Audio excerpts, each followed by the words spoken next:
Окей, чат, давай попробуем по-иншему. Что объединяет белорусских художников Цеслера, Басалыгу, Скрипниченко и Акулова? Чат ГПТ сказал. Белорусских художников Цеслера, Басалыгу, Скрипниченко и Акулова объединяет несколько ключевых аспектов. Многообразие жанров. Они работали в живописи, графике, плакатах и монументальном искусстве, а также преподавали в художественных учебных заведениях, передавая свой опыт следующим поколениям. Связь с белорусской культурой. Художники обращались к белорусской культуре, истории и народным мотивам. Это проявляется в деталях одежды, ландшафтах, элементах архитектуры, что подчеркивает их национальную идентичность и приверженность белорусскому контексту. Третье. Социалистический реализм.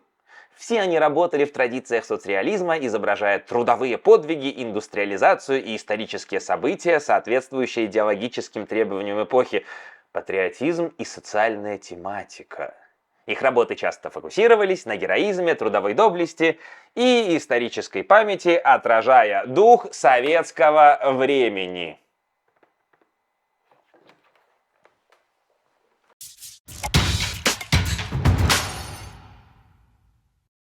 Ну что, прывітанне, шановнае спадарства. З вами Мікіта Моніч, і вы на канале аб беларускім ды сусветным выяўленчым мастацтве. Мініяцюра ў пачатку гэтага відоса выдатны прыклад таго, наколькі чат ГПТ не разумее пра беларускую культуру. Ён кожны раз адказвае быццам студэнт, што не чытаў матэрыялы і намагаецца выдумляць агульныя словы на падставе стэрэатыпнага кантэксту эпохі. І хлусіць. Пры гэтым, калі проста забіць у Google той жа самы спіс прозвішчаў, то на першай жа старонцы вас сустрэнуць спасылкі на так званую слуцкую анамалію. Бляха, так званую, гэта я прыдумаў. Ну, я так яе называю, слуцкая анамалія. Вы ўжо, мабыць, нават на вокладцы відоса гэта пабачылі. Дык вось, сёння не будзе. Нягледзячы на назву, ні іншапланетнікаў, ні крыніцаў радыяцыі, ні нават слуцкіх паясоў. Пра ўсе гэтыя тэмы у нас, дарэчы, відосы былі на канале яшчэ каля культуры. Ці не былі? Не, ну так, пра паясы быў. Пра чарнобыльскую трагедыю ў мастацтве таксама быў. З іншапланетнікамі складана. Але не, быў пра Драздовіча, ну, пра ягоныя касмавізіі. Спасылкі пакінуў апісанні да відэа. А сёння эпізод пра чалавека і мастака. І нават не столькі пра мастака, колькі пра мастацкага педагога.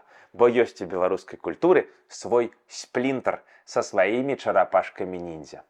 На ўсялякі выпадак для старэйшага і малодшага пакаленняў нагадаю, што герояў старога мультфільма пра чарапашак-мутантаў звалі імёнамі геніяў эпохі Рэнесансу – Рафаэль, Мікеланджела, Данатэлла ды Леанарда. А нашага сплінтера завуць Садзін Уладзімір Сцяпанавіч. І выхаванцаў яго не квартэт, а амаль што апосталаў у твайго Езуса. Але аба ўсім па парадку. Уладзімір Садзін нарадзіўся ў Пензенскай вобласці ў сялянскай сям'і. Пасля вучобы ў сярэдняй школе атрымаў спецыяльнасць слесара па рамонту аўтамабіляў.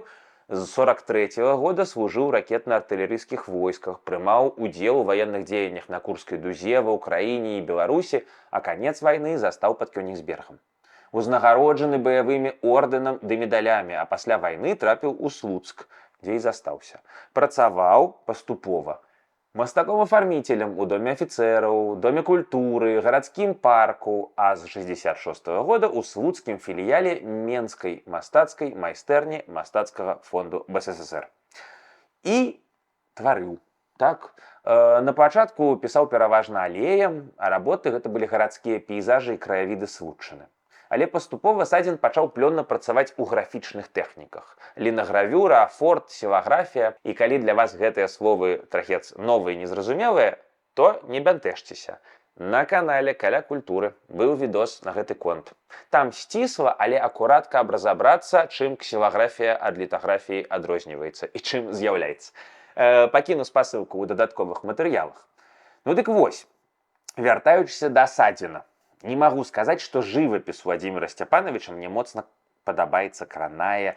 Але так, ён прафесійны, якасна зроблены. Некаторыя ягоныя творы, ну, з тых, што мне трапляліся ў слуцкай мастацкай галерэі ягонага імя ці ў сеціве, дык вось мне падаліся яны больш індывідуалізаванымі, індывідуальнымі, а некаторыя наўпрост ідуць за пэўнымі стылямі ранейшых мастакоў. А вось графіка ягоная мне падабаецца вельмі. З аднаго боку, у яго ёсць піянерска-футурыстычны вайб. Вось гэтае захапленне маштабам да экспрэсіі індустрыяльных пабудоў, што той рамантык пачатку 19 стагоддзя Садзін супрацьстаўляе вось маленькія смелыя фігуркі чалавечкаў і велічныя памеры завадскіх гмахаў. І чымсьці ўсё гэта нагадвае ілюстрацыі на вокладках фантастычных кніжак, што трапляліся мне ў дзяцінстве ды юнацтве. Калі фігуркі на фоне несуразмерна вялікіх пабудоў кіберпанкаўскага горада вулля ці касмічных караблёў, толькі вось у параўнанні з тымі ілюстрацыямі з кніжак у Садзіна значна лепш. А ён сапраўды ўмеў так, вось каб дух заняло. І увага, толькі чорным па белым, без выкарыстання колеру. Ён добра перадае дынамічныя ракурсы, там труба, страла будаўнічага крана ці які-небудзь краявід порта. І ўвогуле прыроду выяўляць умее. Там тыя ж горы, сапраўдныя ды выразныя лясы ды палі, марскія хвалі, ветер, ці вось, напрыклад, такое, дзе адразу ж чуецца «Под крылом самолета о чём-то поёт зелёное море тайги». Яшчэ ён можа спалучаць амаль вось арнамент з краявідам, стылізацыю з дэталізацыяй. І ў некаторых ягоных зімовых творах мне бачыцца падабенства з тым, што рабіў Аркадзь Астаповіч. Але, канешне, не настолькі моцна, прасцейша. Пра Астаповіча, дарэчы, у нас таксама на Каля культуры быў відос. Раю. Астаповіч, мне падаецца, ввогуле быў геній. Ну, ці вельмі блізка да гэтага. Але ў адрозненне ад Садзіна з вайны ён не вярнуўся. Людзей Владзімір Садзін таксама рэзаў у гравюрах. Але тут вось няроўна. Часам у яго атрымліваўся натуральна бамбезны вобраз. Паглядзіце на гэтую скрыпачку. Якія лініі контураў цела, якія валасы, ну. Але ў іншых працах, ну, поўны агітпрап. Агітацыі і прапаганда. Жанчына глядзіць у светлую камуністычную будучыню застылымі вачыма. Але ж памятаем, што часы былі сацыялістычныя. Мастацтва падпарадкоўвалася лініі партыі, эксперыменты былі значна абмежаваныя. Владзімір Садзін, цікава, ён не пайшоў ні авангардным шляхам Ізраіля Басава, ні шляхам тэатральнага мастака Александра Салаўёва. Але ж, мне здаецца, мог, як мінімум быў здольны. Бо паглядзіце, напрыклад, вось якая смаката вось на гэтым аркушы. Кактус, такі выдатны! Ну гэта ж як мексіканская нацыянальная школа жывапісу выкарыстоўвала такія кактусы. Вось ягоныя складаныя, але натуральныя формы. Так бы мовіць, мадэльны аб'ект у іх быў кактус. А ў садзінаўскага кактуса экспрэсія, як, не ведаю, у кішчанкі якога-небудзь. Але пры гэтым зноўку нагадваю без колеру, адным толькі кантрастам. І ўвогуле, ні ў тэатр, ні ў пустэльнікі-авангардысты Садзін не пайшоў. І не пайшоў, на мой погляд, таму, што знайшоў трэці шлях. І рэалізаваў сваю мастацкую свабоду ў дзецях. Для беларускай культуры ён стаў перш за ўсё педагогам.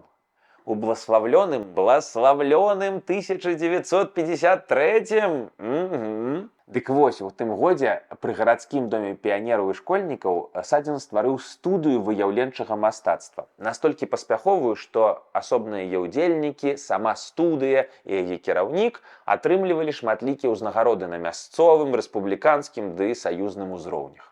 І многія выхаванцы студыі сталі выкладчыкамі, выхавацелямі, архітэктарамі, але перш за ўсё мастакамі. І вось тут у чат і ўваходзіць нашыя прозвішчы з пачатку відоса. Выбітныя графікі, песняры гісторыі культуры, браты Владзімір і Міхаіл Басалыгі. Сюррэаліст Георгій Скрыпнічэнка, авангардыст Владзімір Акулаў, дызайнер Владзімір нашае ўсё Цэслер, а таксама Владзімір Голуб, Ігар Ціткоўскі, Вячаслаў Дубінка І гэта далёка не поўны спіс. Усе яны прайшлі праз студыю Садзіна, а пасля сталі значнымі, а часам і знакавымі імёнамі ў беларускім выяўленчым мастацтве. І вось як жыццё Шагала мы распавядаем ад ягонага навучання ў Юдэля Пэна, як вучобу Хаіма Суціна мы пачынаем са школкі Кругера, так і феномен Садзіна ёсць вялікай слуцкай анамаліяй, якой я лічу вартым сказаць вялікі і шчыры дзякуй. Пра ўзгаданых ягоных вучняў я, безумоўна, распавяду. Але ўжо іншым разам. Таму падпісвайцеся на канал, каб не прапусціць працяг і новыя выпускі. Беражыце сабе, спажывайце мастацтва. Хутка пабачымся. Пока-пока.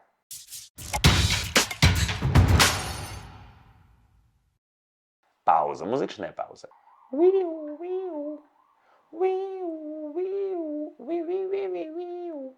Працягваем.